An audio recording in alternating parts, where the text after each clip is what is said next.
I always thought that checking someone's love was madness. Only insecure people do that, right? Only those who lack support in themselves, those who expect betrayal, who are used to seeing lies in every gesture. That's not me. But here I am, sitting in my apartment, in the semi-darkness, phone in hand, finger hovering over the screen. I'm looking at a message that can be sent or deleted. Where are you? Simple words, but they tremble under the skin, like sparks in red-hot coals. If I write this now, he will think that I doubt him. If I don't write, I will be left alone with my thoughts. Damn, I've become that person. My name is Annabelle. I'm 34 years old, and I'm about to ruin the best relationship of my life. They say that if you look at the fire for a long time, you can see the past and the future at the same time. I look at the flame of the candle on my table and think about how it all started. We met at a wedding, a pretentious, expensive, polished to perfection wedding at a country club outside Boston. White tablecloths, candles in glass cylinders, live music, and champagne that seemed to flow endlessly. I hate such events. Fake smiles, empty promises, people who kiss for photos and start fighting over the TV remote 2 years later. But then everything was different. Then I saw him. Ethan was standing at the bar, twirling a glass of whiskey in his hands and listening to his friend's conversation as if he was really interested in who paid how much for the flower arrangements. Around, noise, laughter, clapping, drunk guests, heated by dances. And he, like the center of calm in the midst of the storm. I don't believe in fate, but that night I believed in attraction. We talked all evening about how he wanted to be a firefighter since childhood, but never imagined what kind of fear it was to enter a burning house without knowing if anyone was inside. About how I work in an insurance company and see how life can turn upside down in a second. We drank whiskey, laughed, until the waitresses started folding chairs. And then I asked him, "Are you ever afraid?" he thought. Looked at me and said, "Yes. When I see fire where it shouldn't be." This phrase burned into me like red-hot metal into skin. The first months with him were like on film. Sharp flashes of light, adrenaline, scenes that you want to rewind again and again. He came to me after his shifts, smelling of smoke and metal, and kissed as if the world could burn at any second. When he was at the fire station, I waited for his messages like a child waits for Christmas. "Alive, whole, eagle," he wrote after dangerous calls, and I laughed, although something inside always trembled. We drove to the coast, where he dived into icy water, and I screamed that he was crazy.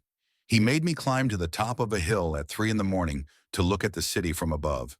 And I will never forget how he turned to me and said, "This city can burn every night, but here with you, I'm not afraid of anything." He was fire and water, storm and calm, and I thought I could hold him in my hands. But the problem with fire is that it doesn't tolerate boundaries. When we moved in together, it was natural, easy, but ease is a deceptive feeling. Because when you stop fighting, the silence becomes too loud. The first anxious thoughts came imperceptibly. He no longer wrote to me every few hours. I knew he had shifts, I knew he was busy, but I started to notice it. He started coming home tired, silent, lay down on the couch and just closed his eyes. I tried to talk, but he just nodded, smiled. But his thoughts were somewhere far away. Then there were calls. He said it was colleagues, shift schedules, urgent calls. But the phone vibrated too often. Sometimes at 2 in the morning, sometimes at 6 in the morning. Once I took his jacket to throw it in the wash and felt the smell of someone else's perfume. Not mine. Female. I told myself, it means nothing. But doubts had already sprouted inside me, like a fire hidden under the ashes. And then I found the check. I was digging through things in a drawer when I saw it. A small white piece of paper with black text. Jewelry store. Amount $1,200. 100 thoughts flashed in my head. Engagement ring?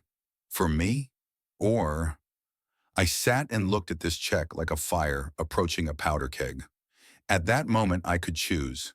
I could just ask. I could believe him. But instead, I took the first step towards destruction. I decided to check him. There is a thin line between intuition and paranoia. At some point, you no longer understand where one turns into the other. I always believed that intuition was my main compass. It pulled me out of toxic relationships, made me notice lies even before they became obvious. I was proud of it. I told myself that I would never allow myself to be deceived. But on the day I found the check from the jewelry store, intuition turned into something else. Anxious, destructive, consuming confidence from within that the truth is something hidden from me, and if I can't see it, then I need to create it. At first, I acted cautiously. When he came home after a shift, I watched. I watched how he put his phone on the kitchen table screen down. Always down. That couldn't be a coincidence, right? I started to be silent longer, waiting for him to speak first. Sometimes I left my phone in another room and then checked if he wrote to me while I was busy. First day, number. Second, also number. Third, he came home with coffee and chocolate cookies, my favorite. I thought you had a hard day, he said, putting the bag on the table. I smiled, but inside everything was turning over. And what if this is his way to distract me? What if he feels guilty? I started noticing details that I used to miss. You didn't say where you were today, I said once. He looked at me, blinked, as if he didn't immediately understand what I meant. At the shift, Annabelle, as always. Yes, but after the shift, he shrugged. Just stop by the store. Store? Jewelry store? I nodded, but in my head, everything was already spinning, forming chaotic puzzles. He's lying. He's hiding something. I need to find out what. When you start to suspect, you turn into a detective. But the most dangerous detective is the one who looks not for the truth, but for confirmation of his fears. I decided to distance myself, to check how he would react. When he wrote to me during shifts, I didn't respond right away. I left messages unread. Waited. 2 hours passed. 4. When I finally replied with a short, "Sorry, busy day," he simply replied, "It's okay, we'll talk later.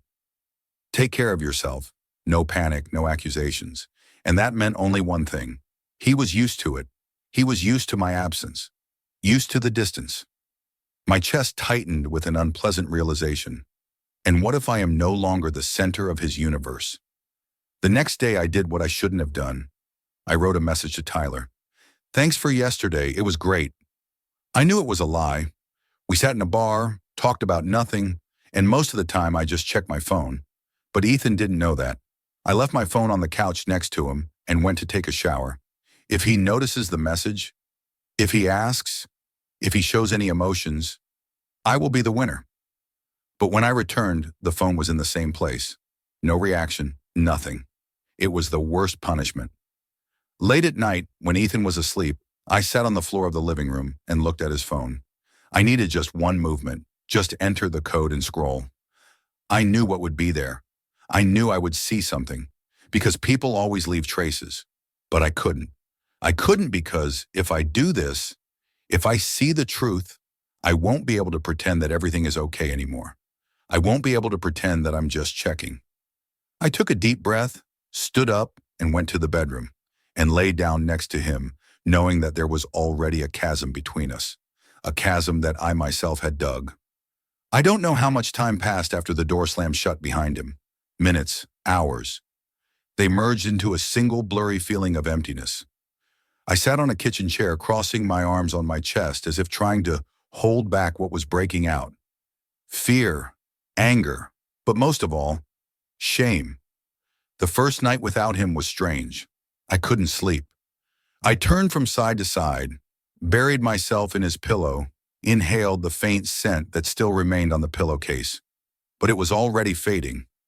I forced myself not to write to him, not to call. I told myself that he would come back. He always came back. But what if this time it's different? What if I went too far?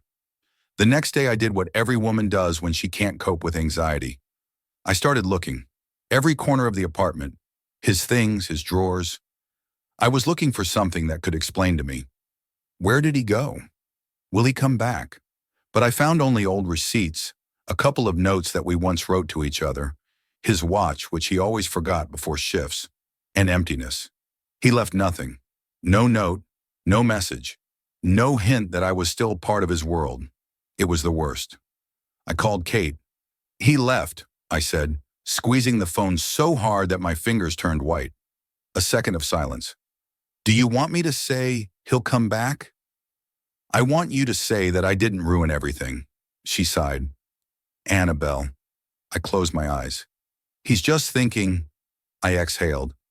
He needs time. Time from what? I froze. Time from me? Kate didn't answer, but her silence said more than words. On the second day, I started to lose patience. I checked his social media. Nothing. I checked our shared chats. He wasn't online. I even sent a message to his friend from the fire station, but it remained unread. I started to wind myself up. What if he left forever? What if he's with her now? With Sarah? Maybe he went to her for understanding. This thought hit me in the solar plexus like a fist. I opened his profile on social media. I rewatched photos, reread old comments, looking for something. But he was the same as he always was. Honest. Real. It was me who changed. I turned myself into the one I would always despise. The one who destroys love out of fear of losing it. On the third day, I couldn't stand it. I wrote, Ethan, we need to talk. 5 minutes. 10. An hour. No answer. I wrote again. Please, just tell me where you are. Again, silence. I didn't understand what was worse, his absence or his silence. I decided to go to him at the station. I took my jacket, keys, but when I was already out the door, the phone vibrated. Message. I froze, holding my breath. Unlocked the screen. I'll pick up my things tomorrow. Please, no scenes. I was as if struck by an electric shock. Tomorrow. He's not just taking a break. He's leaving. In the evening, I was drinking wine in the kitchen, not turning on the light, looking at one point. I thought that love was a war, that you need to test each other, check boundaries, that if a person leaves, it means they didn't try hard enough. But now I knew the truth. Love is not a battlefield, it's home, and I set fire to mine myself. And now I was watching it turn to ashes. I thought that the worst thing about breaking up was the moment when a person leaves. But no, the worst is the morning after, when the silence in the apartment becomes deafening, when you open your eyes and realize no one will come home anymore. Ethan came for his things the next day, as promised. I heard the key turn in the lock. I couldn't make myself go out into the hallway. I sat on the bed listening to him move around the apartment, how his steps echoed in the walls that used to be ours, how the drawers opened, the wardrobe door slammed, how he took his life, leaving me in emptiness. And here it is, the smell of his perfume, which always seemed so familiar, suddenly became foreign. I couldn't stand it. I went out into the living room. He was standing by the couch, closing his travel bag. He heard me, looked up, and for the first time in all these years, his gaze was empty. Before there was something there, warmth, fatigue, even anger, but now nothing. Just a person who once knew me. Are you really doing this? My voice trembled. He was silent for a long time. Do I have a choice? I clenched my teeth. I can explain everything. You already explained. He took his jacket. With your actions. I knew that he chose every word carefully, as if I were glass that could crack from any awkward movement. I checked you because I was afraid you would betray me, I confessed. And in the end, you betrayed us, he simply replied, and I couldn't say anything in response. He looked at me for another second, and then turned around and left. I didn't run after him. I knew that if I did, he wouldn't stop anyway. Some things can't be fixed. That night I sat on the floor again. Next to me was his old shirt, the last thing he left or forgot. I don't know how many hours I just sat and stared into space. I thought that love was a struggle, but now I understood that love was trust, and trust is the most fragile thing we have. When it breaks, no apologies can bring it back. I checked his love, but in the end, he checked his self-respect and passed this test, and I didn't. Weeks went by. I deleted all his photos, stopped going to his profile, stopped asking our mutual friends about him, but he was still everywhere. I saw him and other men on the street. in fire brigade ads, in the smell of coffee in the mornings, in every little thing that used to seem insignificant. But the scariest thing was not even that. The scariest thing was to realize I did everything myself so that he would leave. And now I have to live with it. Once I was sitting in a cafe and heard someone say his name, I turned around. It was his colleagues. They didn't notice me. "How's he doing?" someone asked. "Good," another voice replied. "Seems happy." I was struck, but not with pain, just with realization. He really left. He really started a new life, and I am no longer part of this life. I looked out the window and then took a deep breath, and for the first time in a long time, allowed myself to let go. I checked his love, but true love doesn't need checks. It just is. Either you believe in it or you don't. I chose not to believe, and it cost me everything. Now I have only one thing left: never do it again.